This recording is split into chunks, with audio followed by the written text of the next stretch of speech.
A Bolsa de Valores desperta paixão e angústia, alegria e tensão.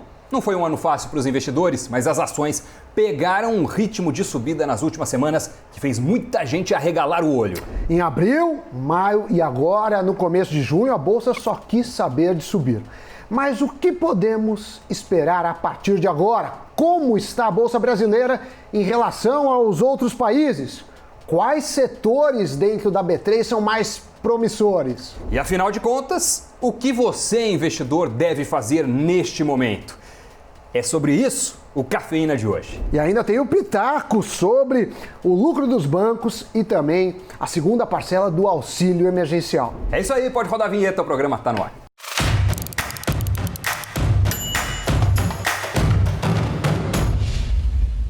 Vamos lá, bom dia a todos, amiguinhos e amiguinhas.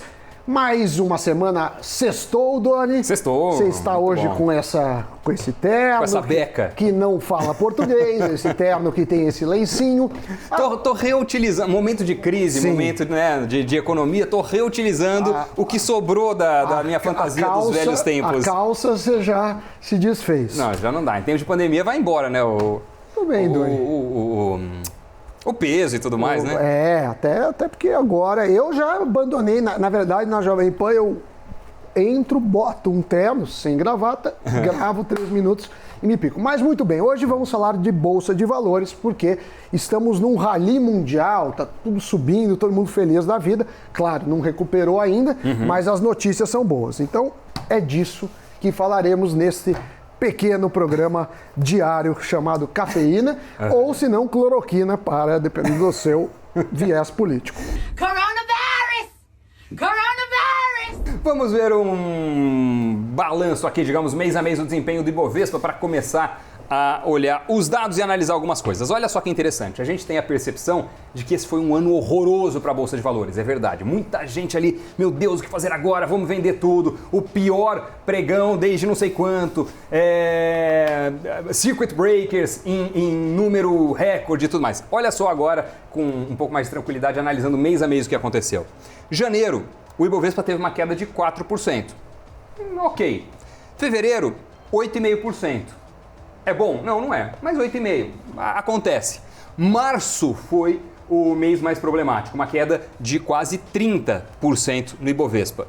Mas olha o que aconteceu depois. Abril, alta de 10%, maio, alta de 8% e até o dia 4 de junho, uma alta de 7,3%. São 5 pregões seguidos já no campo positivo. Então, de fato, mês assim efetivamente pavoroso para o investimento em ações foi o março. Foi o mês de março. O resto, você vê que teve uma recuperação relativamente rápida. Sim. E proporcional à queda que teve antes disso. Ainda está devendo, né? Está Sim. devendo, eu estava fazendo a conta aqui enquanto você estava falando, está devendo, se eu não me engano, 21% ainda para voltar ao início do ano. 20%.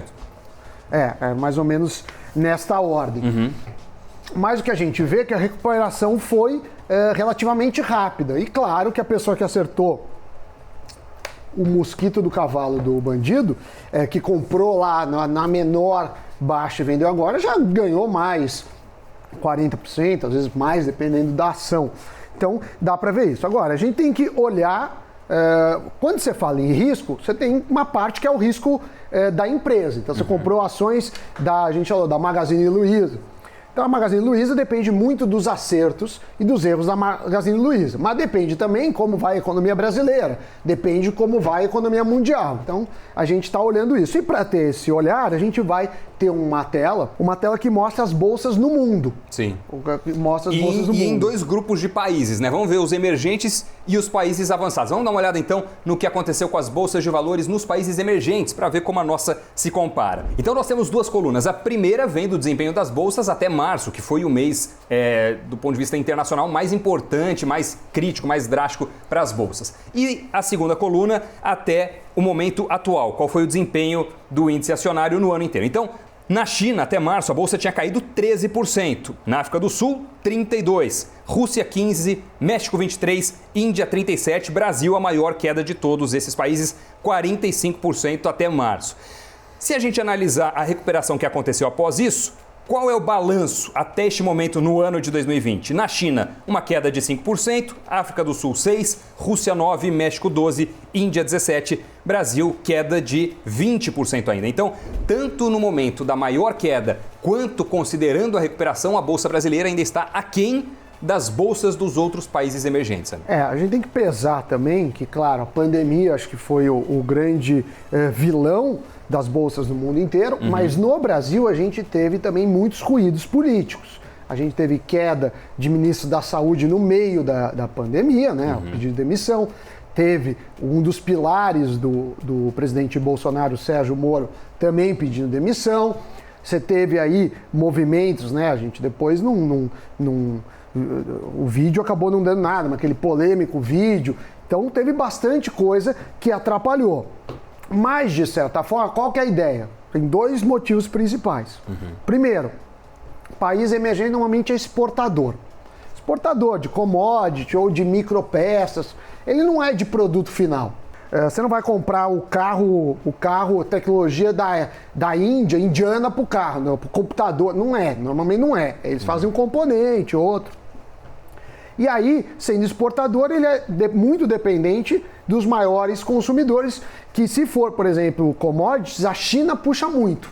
Então a China foi mal antes, né? Sim. Então também pegou no começo. E o segundo fator é a lógica do exposição de risco geral. Né? Então o cara fala, o cobertor é curto. Então às vezes o cara perdeu em outro mercado e fala, eu vou tirar do emergente. Então o mercado emergente já tem um risco maior. Num momento em que tudo aumenta o risco, ele fala, olha, eu não tenho estômago para esse risco nesse momento, saiu. Então essas são as duas explicações, com essa pitada do Brasil ter ido pior. Também acontece, né, também pode ser visto em relação às moedas. Né?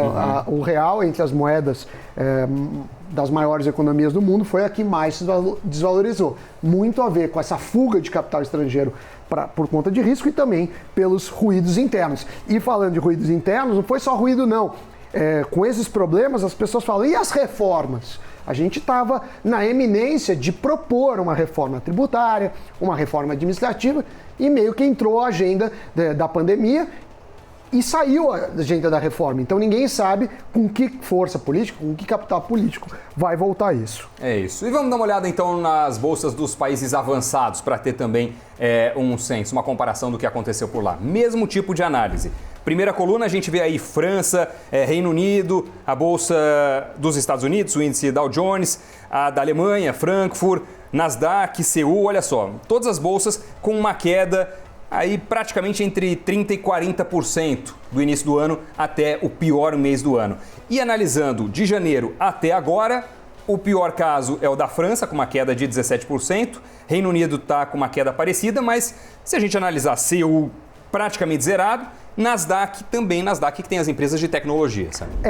Eu queria começar por isso. As empresas de tecnologia subiram muito. Então, Netflix, o próprio Zoom, né, de comunicação. Vale mais do que a soma de todas as empresas aéreas americanas. Até porque deve ter aérea que tem dívida maior do que vale. Se vender, sobra negativo.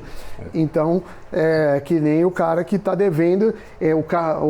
Falaram que essa frase é do Donald Trump, passou ele com a filha com o mendigo e aí deu um dinheiro para ele, era pouco, e falou, olha, esse mendigo, filha, ele é não sei quantos bilhões mais rico que nós, porque eles estavam endividados e o mendigo não. Então tem que tomar cuidado com isso. Mas de qualquer forma, o Zoom avançou muito, empresas de tecnologia aí tiveram um papel que subiram. A Amazon. Então não dá para... o índice é uma média, né? Principalmente quando a gente fala da Nasdaq. Né? Você vê que não é à toa que o Dow Jones caiu 10% e a Nasdaq caiu só 1%, que é as ações de tecnologia. Mas tem um outro fator.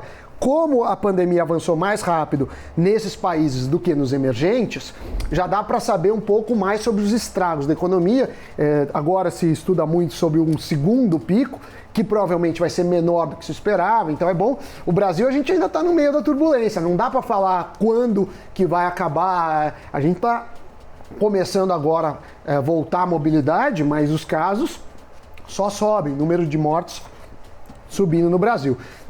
Então eu acho que isso explica um pouco, fora a questão que a gente já falou do risco ser menor. Então risco de bolsa nos Estados Unidos é menor que risco de bolsa no Brasil. Então tem gente que faz um ajuste do estômago pelo grau de risco. Aí quando eu estou falando gente, conta muitos fundos, instituições com muitos bilhões, trilhões de dólares. E aí é interessante notar aquele movimento que acontece em momentos muito intensos, que são movimentos opostos. Tem o flight to quality, né? Ou seja, aquele momento onde os investidores globais procuram as economias mais seguras, mais estáveis, os países mais avançados, e isso se observou esse ano. Então, teve uma arrevoada, digamos assim, de dólares dos países emergentes, e aqui no Brasil, inclusive. Então, essa procura, esse voo para a qualidade aconteceu.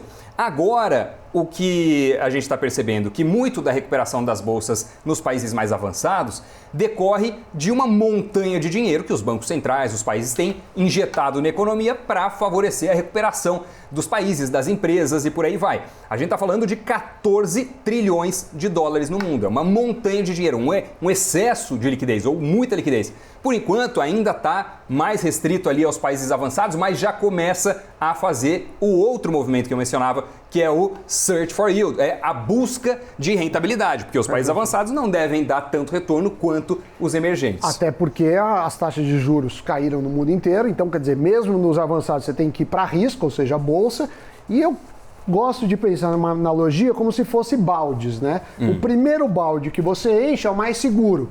Então você enche lá com títulos de dívida de governos com alta qualidade de crédito. Depois você pode até ir para renda variável lá nos Estados Unidos, na Europa. Depois você encheu esses baldes, aí você começa a ir para países emergentes. Então talvez esteja chegando a hora do nosso lindo baldinho, e é por isso que a bolsa aqui empina, pelo menos foi isso que foi visto nos últimos dias. Lembrando que eu não acredito que o investidor, você que esteja assistindo, tem que... essa semana vai dar alta ou baixa, sempre olhando o longo prazo, porque é muito difícil você acertar na mosca, e isso acontece mais por sorte, mesmo entre profissionais. Vamos dar uma olhada nos setores na Bolsa Brasileira. A gente separou algumas empresas e alguns segmentos para entender o que aconteceu até o pior momento do ano e no ano inteiro até agora. Então, pegando, por exemplo, aviação e turismo, a gente tem as ações da Gol e da CVC. No pior momento do ano, a queda superou os 80%, e até agora, ano todo ainda é maior do que 50%. No caso dos bancos, dois exemplos aí, Itaú e Banco do Brasil, tiveram uma queda muito robusta, muito significativa até o período mais crítico do desempenho das ações, superando 60%, e o momento atual ainda é de uma queda na comparação com a cotação que tinham no início do ano, uma queda importante.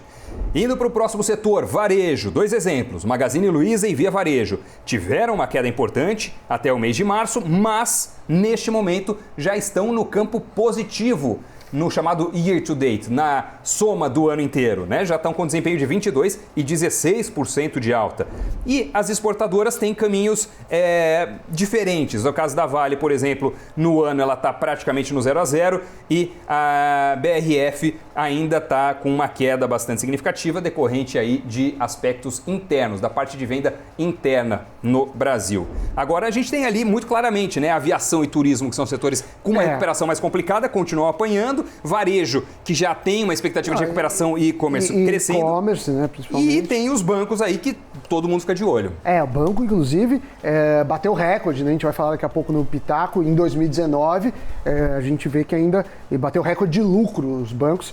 Agora, a aérea, se não tiver ajuda do governo, quebra. Vai quebrar. Claro que o governo tem que avaliar os prós e contras, isso custa, o benefício para a sociedade em ajudar as aéreas.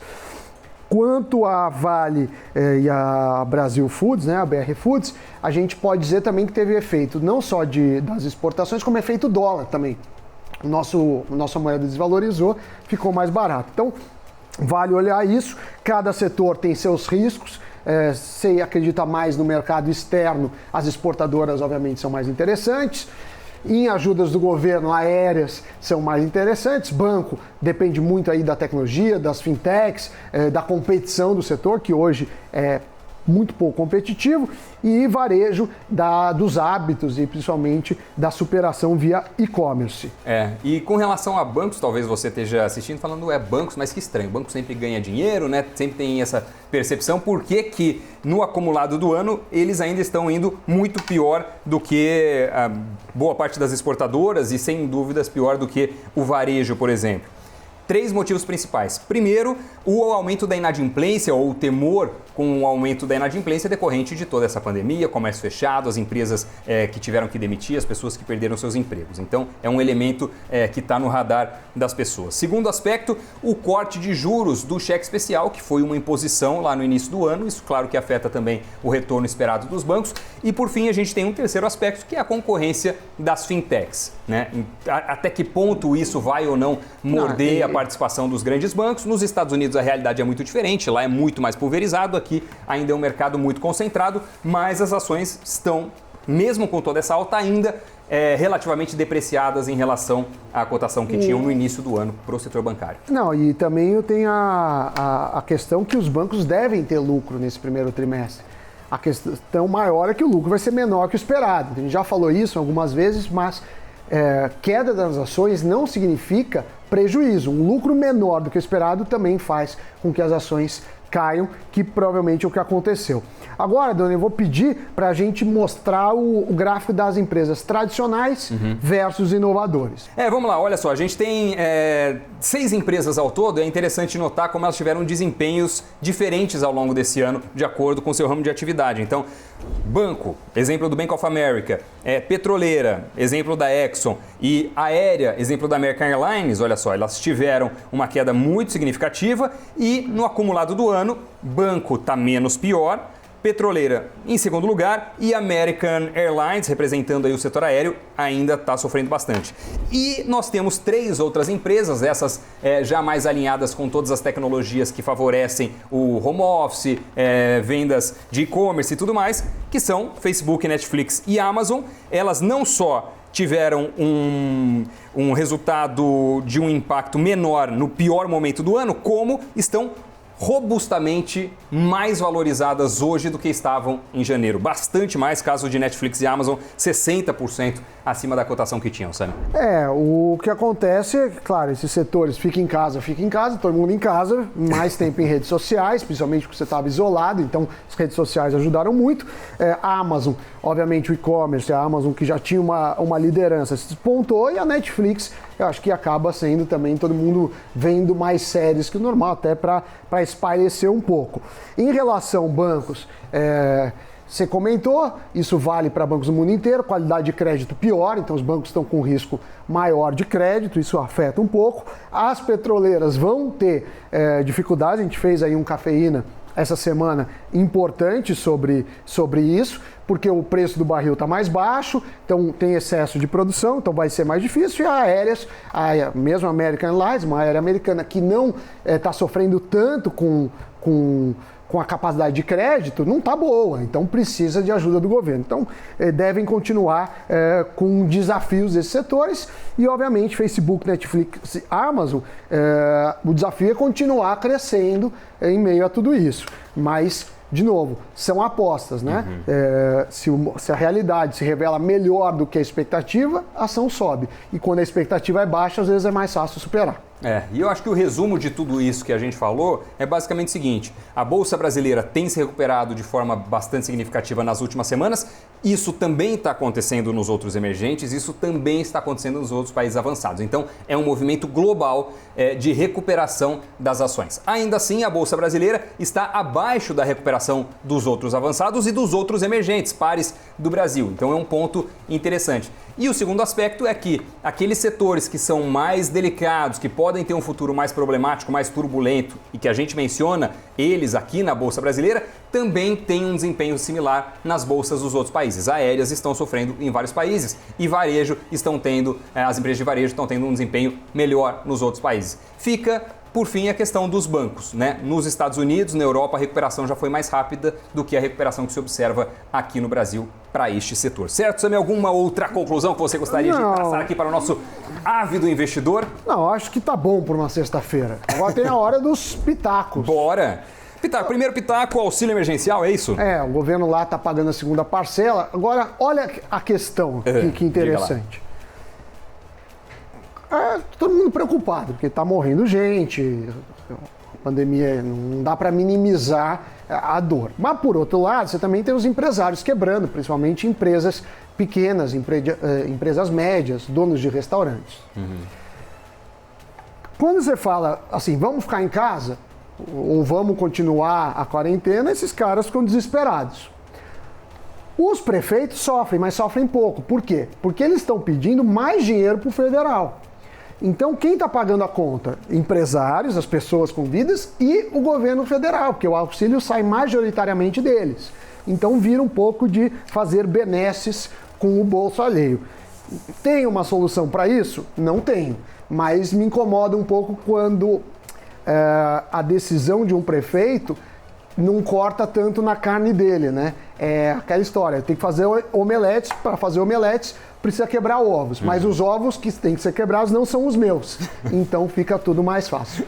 Muito bem, e o segundo pitaco, Sammy Boy, é lucro dos bancos? É o que a gente fala, que o banco, o segundo melhor negócio do mundo é um banco mal administrado, os bancos brasileiros, saiu lá o balanço em 2019, bateram recordes aí, então parabéns para os bancos, parabéns para os acionistas também, que podem ganhar dividendo, ruim para a sociedade, a gente ainda tem poucos bancos no Brasil, aí os maiores em crédito, eu estava vendo hoje, representam 80%, né? Então a gente ainda precisa aí de mais competição, os serviços melhoram com competição, tentar trazer concorrência para esse mercado. Lembrando que a gente tem 5 bancos grandes, sendo 2 bancos públicos. Um totalmente público, a Caixa Federal, e o outro que é uma economia mista, aí, o Banco do Brasil. Aí você tem o Itaú Unibanco maior de todos, depois vem o Bradesco, e aí bem menor que os outros vem o Santander. Então a gente é um país desse tamanho, com número de contas, a gente precisaria ter uma abertura maior. A gente sabe que é difícil se abrir um banco, é muito regular, tem umas barreiras de entrada, isso precisa ser revisto, ainda que as fintechs tenham ajudado, a própria Isinvest aí ajuda, assim, você vai comparar a taxa da Isinvest que te paga pelo banco, você vai ver que é muito mais interessante.